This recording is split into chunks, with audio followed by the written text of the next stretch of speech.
A lot of times in MMA, there are just certain matchups that we will never see. Whether it be because their ages do not line up, whether it be because they're just not at the peak of their career anymore, whether it be that these guys are just in different divisions, there are certain matchups that would be dreams to see, and we just can't see them. So in today's video, we're going to be making the best cross-division matchups. We're going to be predicting who I think would win, and just going over my personal favorite ones, and ones that I think would be absolute classics. Before we get into that though, I want to say, make sure to subscribe, boys, because we are at we're about to hit 1,000 subscribers pretty much, man. We're at like 940 subscribers.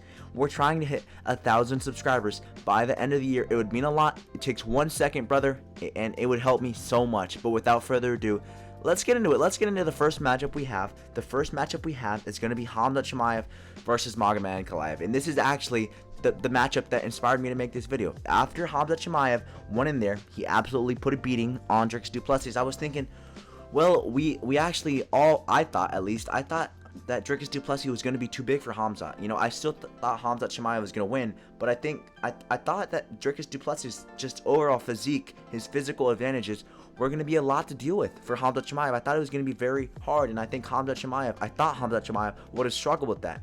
And Khamzat Chimaev didn't struggle whatsoever. He didn't struggle whatsoever. We seen leading up to the fight how Khamzat Chimaev was looking like an absolute beast, how he was towering, he was just towering over Dricus du Plessis, and then that narrative kind of slowed down. You know, when they actually faced off, we saw, okay, maybe these guys aren't too far off in height.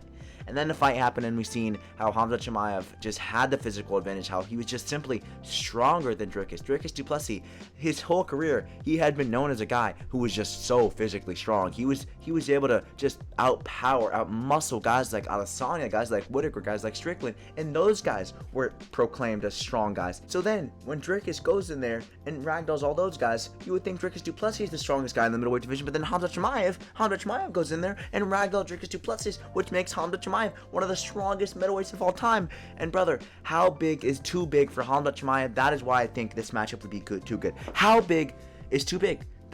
No Diddy, that's kind of gay, but how big is too big? How big can Khamzat Chimaev go up to? Khamzat Chimaev, he was a former welterweight.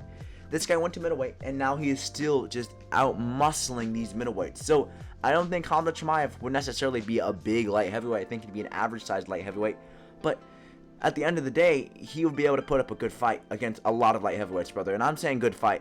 I think he would win against a lot of light heavyweights, brother. I think this guy is winning against the Volk and Ozdemir. I think this guy's winning against the Johnny Walker. I think this guy's beating a lot of the guys towards the end of the rankings. But then I also kind of think that he can sneak in. He can get sneaky. He can beat your Volk and Ozdemirs. He can beat your Jan Blachowicz. He can even beat a Carlos Ulberg maybe. And then I really start thinking, well, maybe this guy could give Alex Pereira a hard matchup. I think he beats Alex Pereira. I think he does beat Alex Pereira just because of Alex Pereira's ground game. I think he beats Yuri Prochazka just because of Yuri Prochazka's ground game. But then we get into the champion, Magomed and Anklaev, one of the best strikers in the UFC and one of the best wrestlers in the UFC.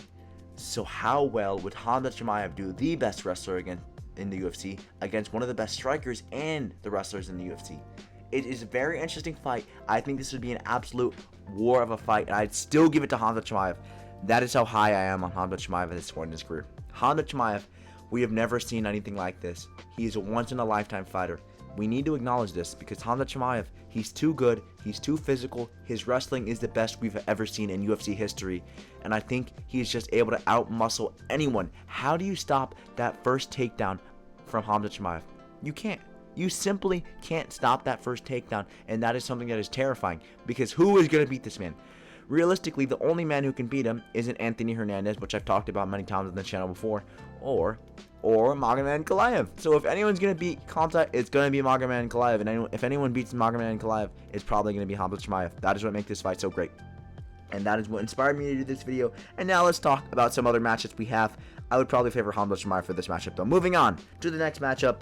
A matchup that is actually very likely. I think this matchup could potentially happen next year. You know, both of these guys are booked. They're booked. No, they're not. Pantoja's pretty much booked, but you guys know what I meant. Pantoja's probably he's confirmed to fight Van. They did the face-off.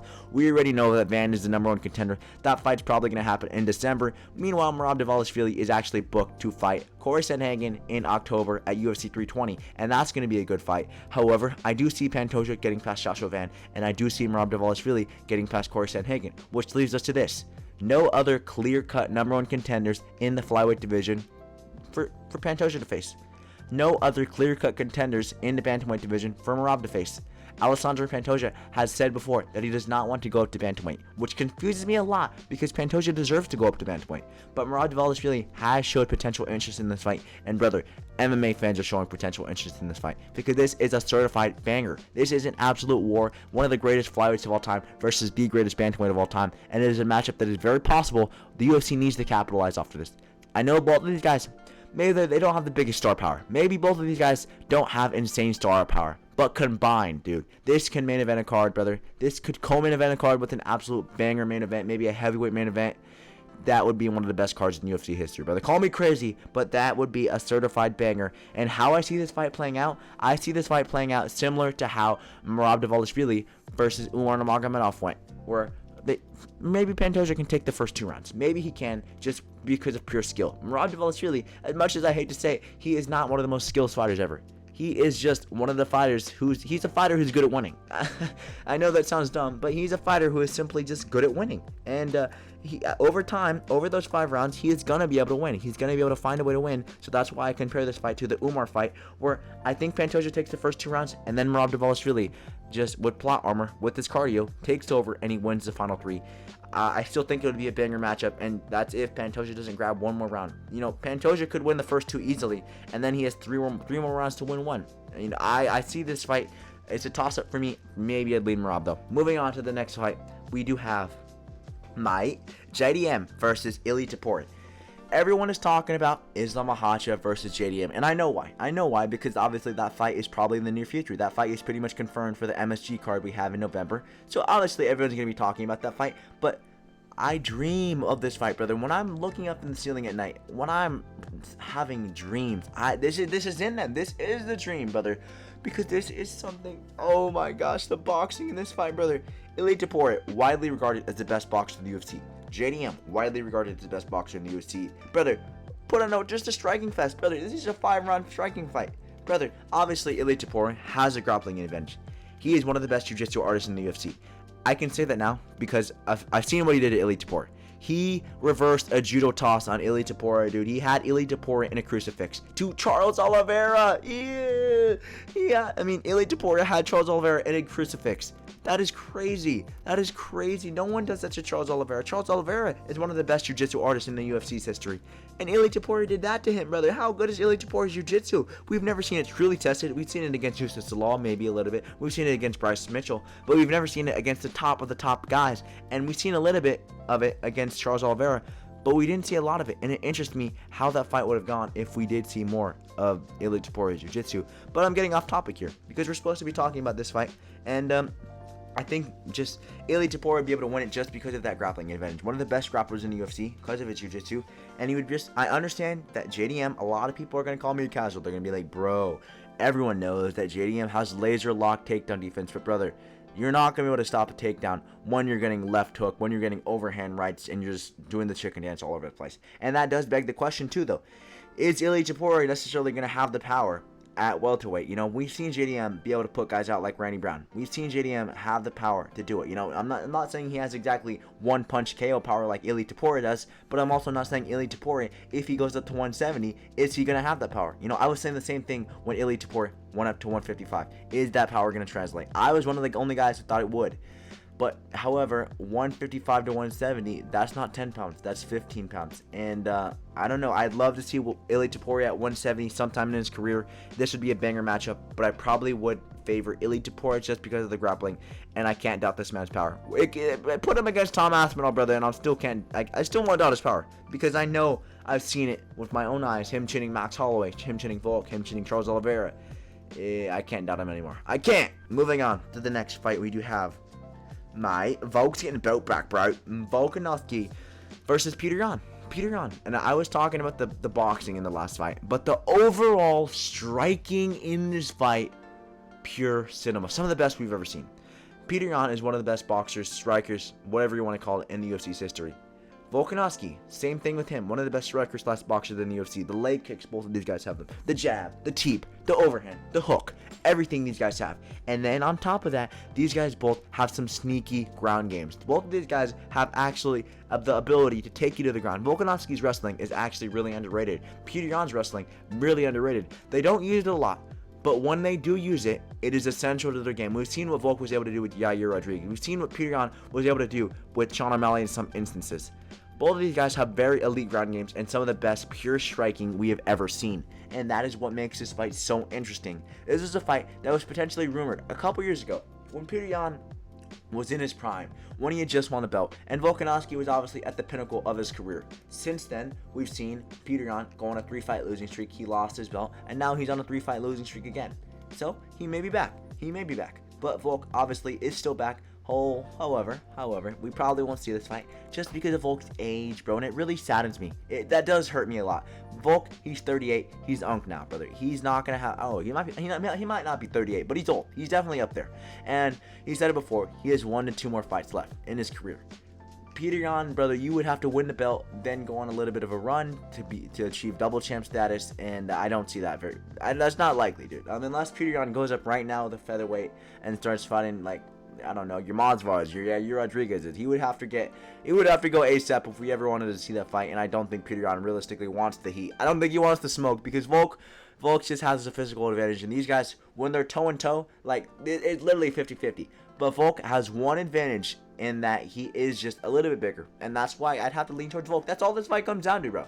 I'm not picking size or anything here. I'm picking based off knowledge, dude. Volk's just a teeny tiny bit bigger, and that's what I have to go off of. And that's my prediction. Yeah. Moving on to our final fight of the night. I am sitting across Israel Adesanya, and I think this will be a very good fight. The autism in this fight, brother. Oh, brother. I was talking about the boxing. I was talking about the striking in the other fights. But the autism in this one. Oh. People forget that Izzy has autism, brother. People forget that this guy is severely stupid, bro. I'm gonna leave you frozen like Elsa. I mean, people didn't forget anything about Yuri. We all know Yuri's autistic. We all know Yuri is as slow as it gets. But brother, the head movement from Yuri mixed with, I would say this would probably be, I would really like this matchup if it was prime Izzy. Obviously now, I mean, we got this washed version of Izzy getting chinned by freaking Amavov. So, and now this would be a very one-sided fight, dude. Yuri would just blitz through and chin Izzy in the first round. Izzy's chin is probably cracked as well. But in their prime, Izzy would be able to keep his distance with the leg kicks. Izzy would be able to keep the jab. He would be able to pop the jab. And then Yuri Prochazka would randomly blitz in and land a nice right hook, and then a nice overhand. It'd be a very competitive fight. Now I'd favor Yuri, but in their prime I'd favor Izzy. The autism in this fight would be off the charts. Just back and forth. The lead up to this fight would be amazing. Some of the most weird, crazy, beautiful striking in MMA's history going at it. And I don't know, man. Yuri Prochazka, I would love to see him at middleweight. There's so much potential for him at middleweight. Obviously, that's probably never going to happen unless he gets chinned badly against freaking Khalil Rountree and he needs just a completely career restart. Who knows if he'll even be able to make middleweight. Maybe Adesanya can go up to light heavyweight and just have some fun matchups as his final few in his career. I wouldn't mind that. But this fight would be nothing short of extraordinary. Just back and forth. Some of the most precise striking you ever see. Leg kicks, dude. Body kicks. Yuri Prochazka with his hands down. Probably going to get chinned by an Izzy head kick. Absolute cinema. And that's going to do it for today's video. If you guys enjoyed this video, leave a like, comment down below. Let me know how you feel. And I'll see you guys in the next one, man. MMA Outpost out.